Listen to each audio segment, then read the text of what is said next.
Pastor Guilherme, olha nós de novo aqui. E hoje vamos trazer uma curiosidade que me marcou muito quando eu estive lá em Jerusalém. Uma curiosidade que me fez refletir muito sobre a minha fé, sobre a minha jornada cristã. Nós iremos falar sobre o Jardim do Túmulo. Vocês estão vendo uma imagem aí, uma imagem real, lá do Jardim do Túmulo. Mas o que é o Jardim do Túmulo? Antes, eu gostaria de fazer duas leituras de dois textos bíblicos aqui, para a gente começar a refletir sobre isso. O primeiro está em Mateus, capítulo 27, versos 59 ao 60, que diz assim. Aqui, Mateus está relatando o sepultamento de Jesus. E ele fala assim, e José de Arimateia, né, tomando o corpo, envolveu-o num pano limpo de linho, e o depositou no seu túmulo novo, que fizera abrir na rocha, e rolando uma grande pedra para a entrada do sepulcro se retirou. E o outro texto está em João, capítulo 19, verso 41, que diz assim, também aqui João está relatando o sepultamento de Jesus, que ele fala, no lugar onde Jesus fora crucificado, havia um jardim, e neste um sepulcro novo, no qual ninguém tinha sido ainda posto. Bem, esse túmulo que eu apresentei na imagem, os arqueólogos, eles trabalham com 3 pontos fundamentais. Eles trabalham com a questão da tradição, com a questão da possibilidade, com a questão de X. Tradição, o arqueólogo quer dizer que aquele local não é verdadeiro.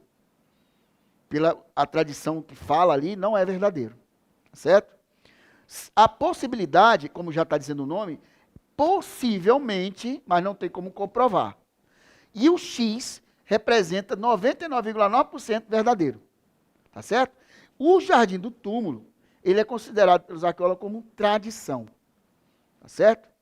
É um túmulo do 1º século, mas não tem como comprovar que foi o túmulo que Jesus foi sepultado.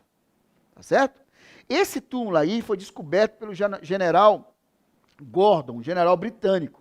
Ele descobriu em 1883. Tá certo? E esse local hoje é considerado pelos cristãos, principalmente pelos protestantes e evangélicos, como local do sepultamento e ressurreição de Jesus. Mas, como eu falei, a arqueologia não comprova isso. Tá certo? Eu trouxe aqui uma réplica do túmulo, mas eu queria mostrar primeiramente uma imagem, antes da gente entrar aqui na réplica. Bem, eu gostaria que vocês observassem a imagem que eu estou colocando para vocês. Vocês estão vendo o círculo ali, não estão? Ali não parece 2 olhinhos e um nariz? Então tá, vamos para a Bíblia. Vamos lá para Mateus 27, verso 33. Aqui Mateus está falando da crucificação de Jesus. E diz assim, e chegando ao lugar chamado Gólgota, que significa lugar da caveira. Então, vocês observaram na imagem, no círculo, parece uma caveira, 2 olhos e um nariz. Né? Mas os arqueólogos, eles, como eu falei para vocês, eles não comprovam que esse é o lugar do Gólgota. Tá certo?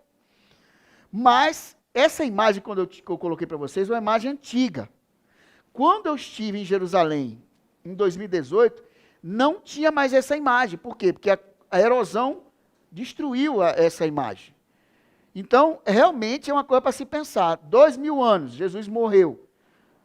Se de um tempo, até 2018, né, essa foto parece que foi tirada em 2016, né, 2015. Quando eu tive em 2018, já não existia mais esse aqui. Você não consegue mais enxergar essa imagem. Então, a gente percebe que esse lugar, chamado lugar da caveira, não é realmente esse local aí que os arqueólogos afirmam ser o Gólgota, tá certo? E agora eu gostaria de mostrar para vocês a réplica. A réplica que eu trouxe de Jerusalém. Mas antes, vamos ver alguns detalhes aqui. Isso aqui é a parte principal, que é a mesma réplica, esse túmulo é igualzinho o que tem no túmulo do jardim, a réplica, tá certo? Só que lá, essa pedra não existe. Mas existe a canaleta que faz a pedra girar. Então, isso aqui é só um exemplo para que a gente entenda que realmente era uma canaleta que enrolava uma pedra. Para quê? Para fechar a porta do túmulo. Tá certo? E quando você entra no túmulo, eu vou virar aqui para que vocês possam enxergar melhor, existem dois locais. Tem um local, esse primeiro lugar junto da porta, em que ali você colocava o corpo, era lavado o corpo, né? Aí você passava os perfumes, depois enrolava o corpo num linho, num pano, e aí você colocava o corpo no segundo cômodo, onde tem ali uns locais que você tinha como colocar o corpo da pessoa, né? Já pronto para deixar dentro do túmulo, né? E aqui também tem uma escrita. Tem uma escrita, mas eu vou colocar a imagem, que aqui vocês não vão conseguir enxergar direito. Tem uma escrita. Essa imagem que eu estou passando para vocês aí, para que vocês possam enxergar melhor, tem uma cruz, tá certo?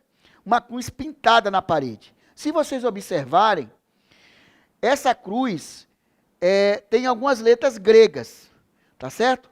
Essas letras gregas representam ali, falam de Jesus sendo o alfa e o ômega. Só que essa pintura, tá certo?